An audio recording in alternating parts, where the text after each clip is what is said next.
ഈശോയിൽ സ്നേഹം നിറഞ്ഞ ഒരു വിശുദ്ധ ലൂക്ക എഴുതിയ സുവിശേഷം അധ്യായം 4, 18, 19 വാക്യങ്ങൾ. കർത്താവിൻ്റെ ആത്മാവ് എൻ്റെ മേലുണ്ട്, ദരിദ്രരെ സുവിശേഷം അറിയിക്കാൻ അവിടെ നിന്ന് അഭിഷേകം ചെയ്തിരിക്കുന്നു.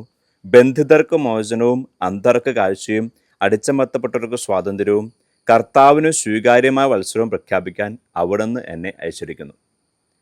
ദൈവത്തിൻ്റെ വചനം ഈശോയുടെ ശുശ്രൂഷയെക്കുറിച്ച് അല്ലെങ്കിൽ ഈശോയെ അനുകരിച്ച് നമ്മൾ ചെയ്യേണ്ട ശുശ്രൂഷയെക്കുറിച്ച് പറഞ്ഞു വയ്ക്കുകയാണ്.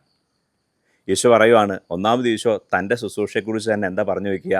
കർത്താവിൻ്റെ ആത്മാവ് എൻ്റെ മേലുണ്ട്. ദൈവാത്മാവിന പൂരിതമായ ശുശ്രൂഷയായിരുന്നു ഈശോയുടെ ശുശ്രൂഷ.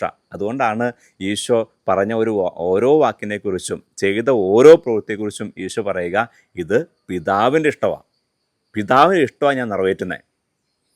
പ്രിയപ്പെട്ടവരെ, നമ്മളും നമ്മുടെ ശുശ്രൂഷ ഏത് മേഖല ആയിക്കോട്ടെ, ആതുര സേവന ശുശ്രൂഷയാകാം, പരസ്നേഹ ശുശ്രൂഷയാകാം, വചന പ്രഘോഷണമാകാം, എഡ്യൂക്കേഷൻ മേഖല ശുശ്രൂഷയാകാം, നമ്മുടെ ജോലി മേഖല, കുടുംബസ്ഥരായിട്ടുള്ള നമ്മളുടെ കുടുംബത്തിൽ അപ്പനായിരിക്കാം, അമ്മയായിരിക്കാം, നമ്മൾ ഒരു മകനായിരിക്കാം, മകളായിരിക്കാം, നമ്മൾ വിദേശത്ത് ജോലി ചെയ്യുന്നവരായിരിക്കാം, പല രീതിയിൽ പല സാഹചര്യം ജോലി ചെയ്യുന്നവരായിരിക്കാം. നമ്മൾ എവിടെയായിരിക്കുന്നോ നമ്മെക്കുറിച്ച് ദൈവത്തിന് പദ്ധതി ഉണ്ടല്ലോ. അങ്ങനെയെങ്കിൽ ആ പദ്ധതി, ദൈവിക പദ്ധതി നിറവേറപ്പെടണമെങ്കിൽ ഒന്നാമത് നമ്മൾ നോക്കേണ്ട കാര്യം ഇതാണ്: കർത്താവിൻ്റെ ആത്മാവ് നമ്മുടെ മേൽ ഉണ്ടായിരിക്കണം.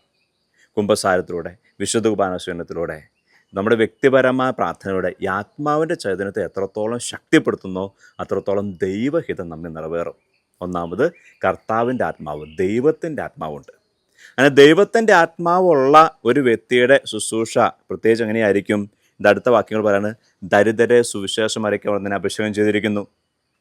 ബന്ധിതർക്ക് മോചനവും അന്ധർക്ക് കാഴ്ചയും അടിച്ചമർത്തവർക്ക് സ്വാതന്ത്ര്യവും കർത്താവിന് സ്വീകാര്യം വത്സരം പ്രഖ്യാപിക്കാൻ അവിടെ നിന്ന് അയച്ചിരിക്കുന്നു.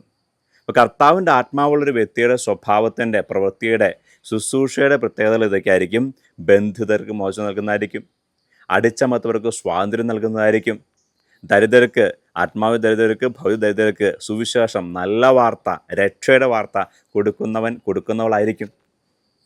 പ്രിയപ്പെട്ടവരെ, അപ്പോൾ നമ്മുടെ ജീവിതത്തെ ഈ ദൈവവചനത്തെ വെച്ചുകൊണ്ട് നമുക്ക് ഒന്ന് ആത്മശോധന ചെയ്യാം. ഈ കർത്താവിൻ്റെ പദ്ധതി അനുസരിച്ച്, കർത്താവ് ഏൽപ്പിച്ച ദൗത്യം അനുസരിച്ചാണോ നമ്മൾ ജീവിക്കുന്നത്? ഈ വചനം അനുസരിച്ചാണോ നമ്മൾ ജീവിക്കുന്നത്? ഒപ്പം ഈ ദൈവവചനം കാണാപ്പടം പഠിച്ച് ആവർത്തിച്ച് നമുക്ക് പ്രാർത്ഥിക്കാം. എന്താ പ്രാർത്ഥിക്കേണ്ടത്? ഈശോയെ, ഈ ദൈവവചനം എൻ്റെ മേലും പൂർത്തീകരിച്ചിരണേ. ഈശോ നമ്മെ അനുഗ്രഹിക്കട്ടെ.